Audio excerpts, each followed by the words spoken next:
In July 2016, he authorized the obscene and flawed FBI's Crossfire Hurricane investigation into possible Russian ties to the Trump campaign. And his agency egregiously mishandled its FISA surveillance applications. But now, disgraced former FBI Director James Comey finds himself on the other end of an FBI probe and indictment. And he's going full drama queen. My family and I have known for years that there are costs to standing up to Donald Trump.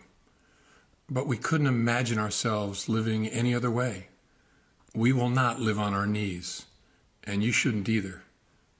Somebody that I love dearly recently said that fear is the tool of a tyrant, and she's right. But I'm not afraid, and I hope you're not either. So he's using the tyrant language. I mean, you get the point, right?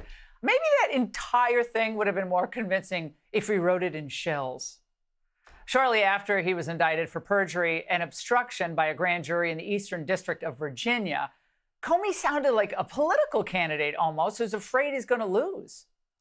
I hope instead you are engaged, you are paying attention, and you will vote like your beloved country depends upon it, which it does.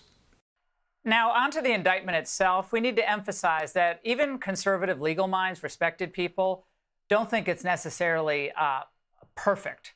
As Dan McLaughlin writes in National Review, Comey wasn't indicted for any of the things he did to Trump, but for statements to Congress in a leak investigation dating back to the 2016 Hillary Clinton investigation, the mishandling of which by Comey probably helped Trump win the 2016 election. So remember, the leak itself, as you recall, came from another disgraced FBI official, Andrew McCabe. And recall that both men were questioned about it in their congressional testimony and gave inconsistent or even contradictory answers. But think about it. If this indictment were purely Trump's payback for Russiagate, doesn't really make sense, an odd path for achieving that. McCabe, however, was a much more egregious wrongdoer in the Russiagate scandal, and one would think that a prosecution that's brought to settle scores for the abuse of law against Trump would put McCabe in its sights, and certainly would not premise a criminal charge upon selling a jury on McCabe's credibility. Interesting. Now, back to this case, because Comey, we can expect to file motions to dismiss on multiple grounds, including alleged interference of President Trump in the final decision to prosecute. We can expect that. But the same people who wanted Trump's head on a stick in all those state and federal cases, they were rallying, of course, to Comey the moment the indictment was announced. Suddenly, weaponization of the DOJ, that's a real thing.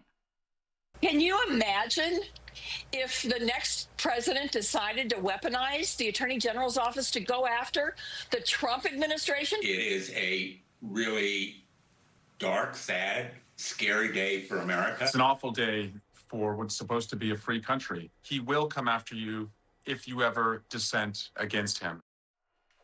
Oh, the hypocrisy.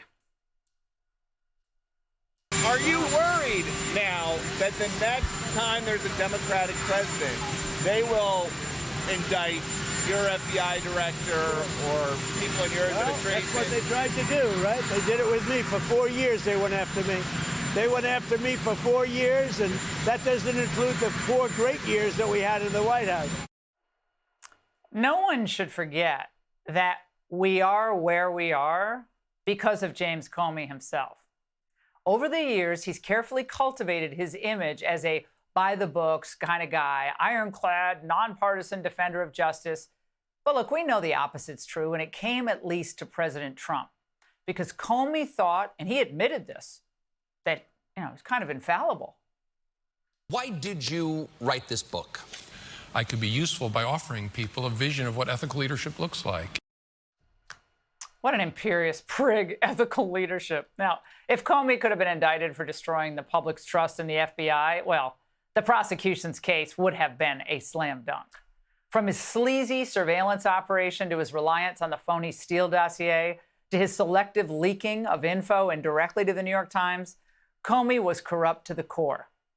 Now, Comey's camp points to the findings of the Inspector General, Michael Horowitz, as you might remember, did not find criminal wrongdoing in Crossfire Hurricane, but he also stressed that his report didn't vindicate anyone.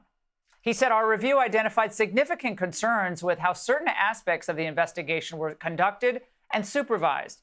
And Horowitz went on to note that the FBI failed to adhere to its own standards of accuracy and completeness when it filed applications under FISA regarding former Trump campaign aide Carter Page. So look, if the left tries to hold Comey out as some kind of martyr, I think they're going to be super disappointed when most Americans just see him as a sanctimonious jerk. Hey, Sean Hannity here. Hey, click here to subscribe to Fox News YouTube page and catch our hottest interviews and most compelling analysis. You will not get it anywhere else.